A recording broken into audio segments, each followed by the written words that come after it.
আমরা সবাই জানি ১৭ জন বাংলাদেশের একজন বিদেশে থাকে।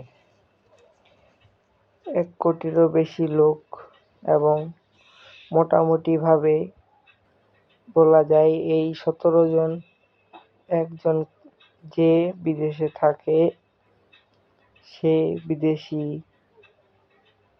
টাকা বাংলাদেশে পাঠায়। শুধুমাত্র রমজান মাসের পরের দিন বাংলাদেশে সবাই ব্যাংকিং